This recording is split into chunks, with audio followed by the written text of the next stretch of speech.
அருட்பெரும் ஜோதி அருட்பெரும் ஜோதி தனிப்பெரும் கருணை அருட்பெரும் ஜோதி நம்மவர்கள் அனைவருக்கும் தமிழ் வேங்கையின் தெய்வ வணக்கம்.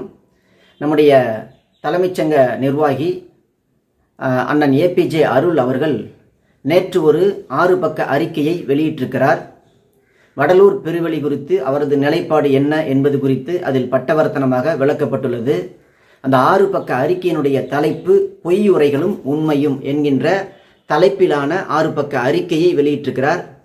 இதில் என்னென்ன மாதிரியான பொய்கள் சொல்லப்பட்டுள்ளது, அதற்கு அவர் என்ன உண்மை விளக்கத்தை கொடுத்திருக்கிறார் என்பதை ஒரு சில செய்திகள் மட்டும் நாம் மேற்கொள்ள இருக்கின்றோம். இது குறித்து பெரிய அளவிற்கு விரிவான அளவிற்கு விவாதிப்பதற்கு இதில் ஒன்றும் இல்லை என்பதால் அவர் எந்த அளவிற்கு உண்மையை சொல்ல வந்து அதில் சிக்கிக் கொண்டிருக்கிறார் என்பதை மட்டும் நான் இப்போது எடுத்துக்காட்ட விரும்புகின்றேன். முதலாவதாக, அரசு சிறப்பு குழுவில் விவாதிக்கப்பட்டவை மற்றும் இருமுறை வடலூர் வள்ளலார் தலைமைச் சங்க நிர்வாகிகளுடன் துறை அதிகாரிகள் செய்யப்பட்ட ஆலோசனைகள் அடிப்படையாக கொண்டு தங்களுக்கு இதை தெரிவிப்பதாக சொல்றார். ஒரு கேள்வி நம்ம அவர்கிட்ட என்ன கேட்கிறோம்னா, அரசாங்கம் இதுவரைக்கும் 3 முறை வடலூர் பெருவெளியில சர்வதேச மையம் அமைப்பது சம்பந்தமாக மக்கள் கருத்து கேட்பு கூட்டம் நடத்தியிருப்பதாக இப்ப நமக்கு தெரிய வருது. இந்த கருத்து கேட்பு கூட்டத்தில் இவர்களே பங்கு பெறவில்லைங்கிறது இவர்கள் மூலமாக நமக்கு தெரிய வருகிறது. இப்ப நான் என்ன கேட்கறேன்னா, அந்த கருத்து கேட்பு கூட்டத்துக்கு பிறகோ அல்லது முன்னாடியோ தலைமைச்சங்க நிர்வாகிகளோடு அரசே கலந்து ஒரு முடிவு எடுத்திருக்குது. அவங்க அரசினுடைய கொள்கை முடிவு என்னவா இருக்கிறது என்பதை குறித்து இந்த தலைமைச்சங்க நிர்வாகிகள் வெற்றி விலையா, அருள் நாகலிங்கம், ஏபிஜே அருள் போன்ற இவர்களெல்லாம் அழைத்து அவர்கள் 2 முறை விவாதித்திருக்கிறார்கள். இவர்களோடு கலந்து பேசியிருக்கிறார்கள். அவர்கள் முடிவு என்னவாக இருக்க போகிறது என்பது குறித்தெல்லாம் இவர்களிடம் தெரியப்படுத்தியிருக்கிறார்கள் என்று இவர் நேற்று தான் இப்ப சொல்றார், முதல் முறையா. சரி, இதை நீங்க இப்ப சொல்றீங்க. ஆனா உங்களுடைய தலைவர் என்ன சொல்றாரு, எனக்கு ஒண்ணுமே தெரியாது, அங்க என்ன நடக்க போகுதுங்கிறதே தெரியாது, எல்லாம் சொல்லிக்கிறாங்க பேசிக்கிறாங்கன்னு தான் சொன்னார தவிர இதுவரைக்கும் அதிகாரப்பூர்வமா உங்களை 2 முறை அழைச்சு பேசினாங்கிற தகவலை நீங்க ஏன் எங்கள்கிட்ட இவ்வளவு நாளா மறைச்சிங்க? அப்ப பொய் சொல்றது, உண்மையை மறைக்கிறது நீங்களா நாங்களா? இந்த ஒரு கேள்வி. 2வது, இன்னொரு முக்கியமா, இவர் எந்த அளவிற்கு சன்மார்க்கத்தை புரிந்து கொண்டிருக்கிறார், வள்ளல் பெருமானாருடைய வேலை திட்டத்தை எந்த அளவிற்கு சரியாக உள்வாங்கியிருக்கிறார், சபை என்ன தர்மசாலை என்ன அப்படிங்கிற விளக்கம் இவருக்குள்ள எந்த அளவுக்கு இருக்குதுங்கிறதுக்கு இன்னொரு முக்கியமான விஷயம். வள்ளலார் விரும்பிய சாலைகள் 8, அதில் 2, அதுல இருக்கக்கூடிய 2 சொல்றார் இவர். அதுல 1 சபை மற்றும் சாலை. சபையையும் 8 சாலைகள்ல ஒன்றாக இவர் எடுத்து வைக்கிறார். பாருங்களா, எந்த அளவுக்கு சபை வேறு சாலை வேறுங்கிற இந்த எளிதான வித்தியாசம் கூட தெரியாத ஒருத்தர் இப்ப நமக்கு விளக்கம் கொடுக்கிறார். இந்த விளக்கத்துக்கு தலைப்பு நாம சொல்றதெல்லாம் பொய்யா, அவர் சொல்றதெல்லாம் உண்மையா? என்ன 7 சாலைகள்ங்கிறது முதல்ல தெரியுமா ஐயா? நம்முடைய அருள் ஐயா அவர்களே, 7 சாலைகளுக்கு பேரு வைத்தியசாலை, கிளை சாலைகள். இது வைத்தியசாலை, உபாசனா சாலை, சாத்திர சாலை, யோக சாலை, உபகார சாலை, விவகார சாலை, விருத்தி சாலை. இதுதான் கிளை சாலைகள், 7 சாலைகள். தலைமைச் சாலையாக ஐயா ஏற்கனவே தொடங்கி வச்சது தர்மசாலை. அது சாப்பாடு போடுற இடம், ஏழைகளின் பசிப்பினி போக்குகின்ற இடம். அதனுடைய கிளை சாலைகள் அல்லது அதனுடைய துணை சாலைகள் அல்லது சார்பு சாலைகளாக 7 சாலைகள் அறிவிக்கிறார். இது 7 + 1 8. இது 8 போக சபையை எப்படி நீங்க சாலைக்குள்ள கொண்டு வருவீங்க? அவர் எழுதுறார், மறுபடியும் படிச்சு காட்டுறேன். வள்ளலார் விரும்பிய சாலைகள் 8, அதில் 2 சபை மற்றும் சாலை போக மீதமுள்ள 6 சாலைகளை நிறுவுவதுதான் சர்வதேச மையத்தோட திட்டம்ங்கிறார். சபைக்கும் சாலைக்குமே வித்தியாசம் தெரியாத ஒருத்தர் தலைமை நிர்வாகியா இருக்கிறாரு. இவ்வளவு காலம் தலைமைச் சங்கத்துக்கு பொறுப்பு வச்சுக்கிறீங்க. உங்களை எல்லாம் கூப்பிட்டு அரசாங்கம் பேசுதுன்னு சொன்னா அதை கேட்டு எங்கள்கிட்ட நீங்க சொல்றீங்கன்னா, நீங்க சொல்றதுதான் உண்மை, நாங்க சொல்றதுதான் பொய்யுரைங்கிறது எவ்வளவு பெரிய ஒரு வடிகட்டிய பொய்யா இருக்குது. இது என்ன புரிதலோட நீங்க சன்மார்க்கத்தை அப்ப நீங்க உள்வாங்கி இருக்கிறீங்கிறதுக்கு இதெல்லாம் ஒரு எடுத்துக்காட்டு. அதுக்கப்புறம் இன்னொன்னு சொல்றீங்க, வடலூர் பெருவெளியை காப்பதுங்கிறது எங்களுக்கு ஏதோ அந்த வடலூர் பொருள் மீது ஆசை கொண்டவர்களுடைய பற்றுன்னு நீங்க சொல்ல வரீங்க. அதுக்கு என்ன சொல்றீங்க, ஆண்டவரை தவிர எப்பொருள்களிலும் பற்று கூடாது, அதனால பெருவெளி இவை கருத்தில், இதனால பெருவெளி உட்பட பல வெளிகள் யாவும் அக அனுபவங்களின் உண்மை, இதனால பெருவெளியை பற்றிய எந்த விதமான கவலையும் இல்லாத அதை காப்பாற்றுகின்ற முயற்சியில் தயவு செய்து ஈடுபடாதீங்க, பெருவெளி மேல பற்று வைக்காதீங்கிறது எழுதுறார். நான் என்ன கேட்கறேன்னா, பெருவெளி மேல நாங்க பற்று வைக்கிறோமா, இப்ப நீங்க பற்று வச்சு உள்ள வந்திருக்கிறீங்களா? எந்த நோக்கத்துல நீங்க வந்திருக்கிறீங்க? அதுக்கப்புறம் எல்லாத்தையும் தாண்டி இன்னொரு மிக முக்கியமான ஒரு விளக்கத்தை நம்ம கிட்ட கொடுக்க வர்றேன்னு சொல்லி ஒரு மாட்டிக்கிட்டார். என்னன்னா, இடுக்கு இல்லாமல் இருக்க இங்க இடம் உண்டுன்னு ஐயா சொல்றாரு இல்லைங்களா? அந்த இடுக்குங்கிறதுக்கு நாம என்ன, நம்முடைய விளக்கம் என்னன்னா, இடுக்குங்கிறது நெருக்கடியை உண்டாக்கிறாதீங்க. இடுக்குங்கிறது இடைவெளியற்று, அதாவது நெருக்கடியற்று இடைவெளியோட விஸ்தாரமான இடம், ஒரு வெளிப்படையான இடம், ஒரு பெருவெளி அப்படிங்கிற அர்த்தத்தில் ஐயா இடுக்கு இல்லாத இடம்னு சொல்றாரு. அந்த இடுக்க நம்முடைய ஏபிஜே அருள் ஐயா அவர்கள் என்ன சொல்றாருன்னா, அது நெருக்கடியா நீங்க கருதாதீங்க, இட நெருக்கடியா நீங்க கருதாதீங்க. அதுக்கு அர்த்தம் என்னன்னா, அது துன்பம், இடுக்கு இல்லாதங்கன்னா துன்பம் இல்லாத நீங்க வந்துட்டு போகலாம் அப்படின்னு அவர் சொல்ல வந்தாராம் வள்ளலாறு அப்படின்னு அருள் ஐயா சொல்றாரு. இதுல எனக்கு என்ன ஒரு ஐயப்பாடு ஏற்படுதுன்னா, ஒருவேளை ஐயா நம்முடைய ஏபிஜே அருள் ஐயா மெத்த படிச்சவர் தானே, ஏகப்பட்ட சன்மார்க்கத்துல நம்முடைய பெருவெளியெல்லாம் காப்பாத்துறதுக்கு, சத்தியஞான சபையை காப்பாத்துறதுக்கு ஏகப்பட்ட வழக்கெல்லாம் போட்டு 40 லட்சம் ரூபாய்க்கு மேல வேற செலவு செஞ்சிருக்கிறாருன்னு சொல்லிக்கிறாங்க. அதை நானும் நம்புறேன். அந்த அடிப்படையில் இவர் சொல்ற ஒரு பெரிய ஆய்வாளராக இருக்கலான்றதுனால அகராதியை எடுத்து பார்த்தேன். ஐயா நம்முடைய சீனி சட்டையப்பனார் ஐயா அவர்கள் தொகுத்த இந்த நம்முடைய திருவருட்பா அகராதி நூல் எடுத்து அதுல 6ஆம் திருமுறையில் தானே இந்த பாடெல்லாம் வருது.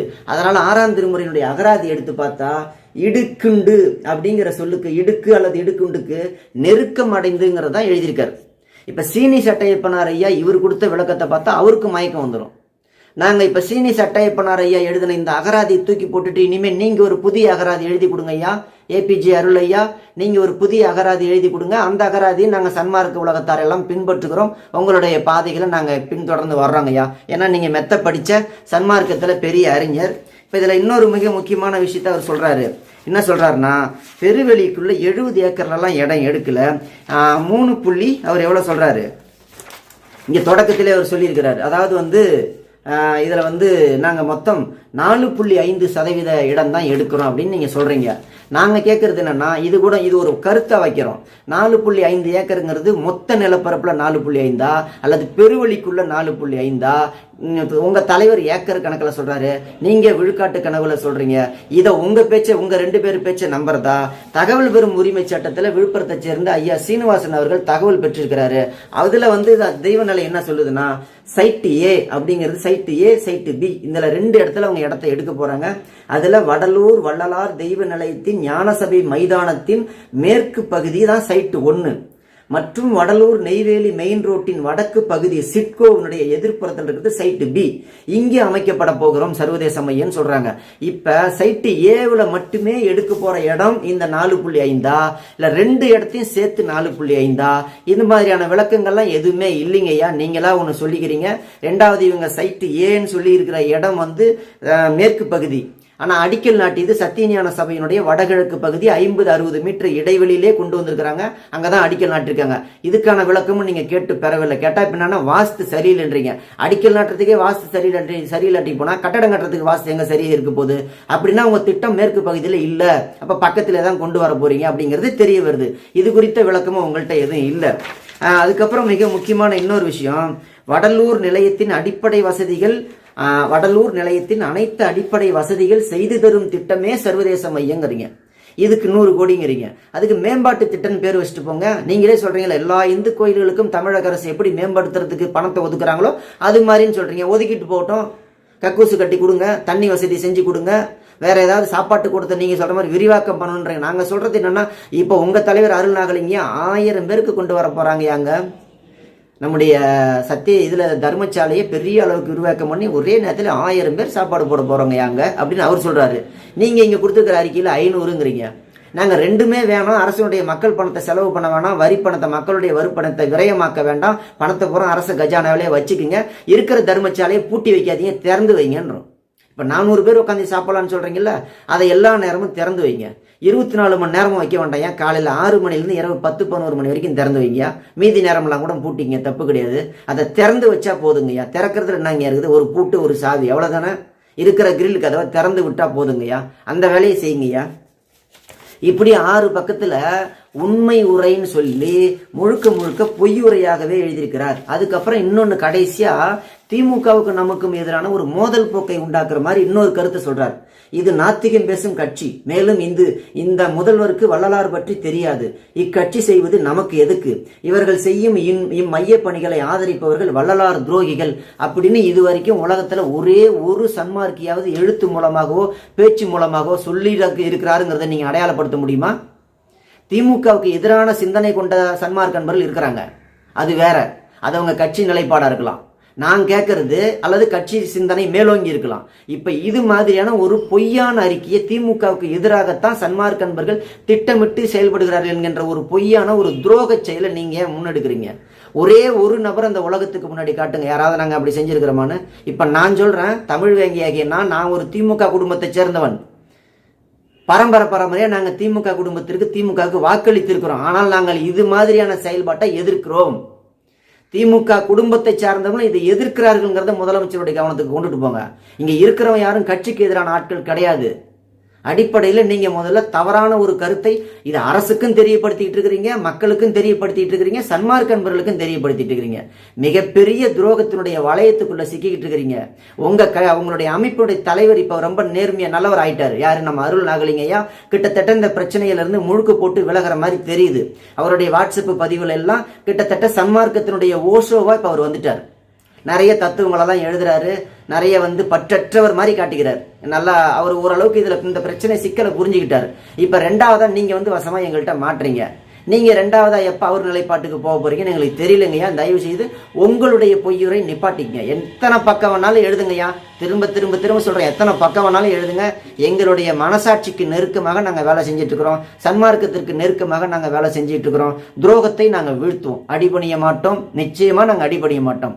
பாஸ்பரஸ் எத்தனை ஆண்டுகள் தண்ணீருக்குள் இருந்தாலும் அதன் தன்மையை இழக்காது என்று சொல்வார்களே, அதுபோல தண்ணிக்குள்ள இருக்கிற பாஸ்பரஸ் மாதிரி நாங்க எங்க இருந்தாலும் எங்களுடைய தனித்தன்மையை இழக்க மாட்டோம். சன்மார்க்கத்தின் பக்கம் மட்டுமே நிற்போம். வள்ளலாரின் கொள்கையை முன்னெடுத்து செல்வோம் செல்வோம் செல்வோம். நன்றி, வணக்கம்.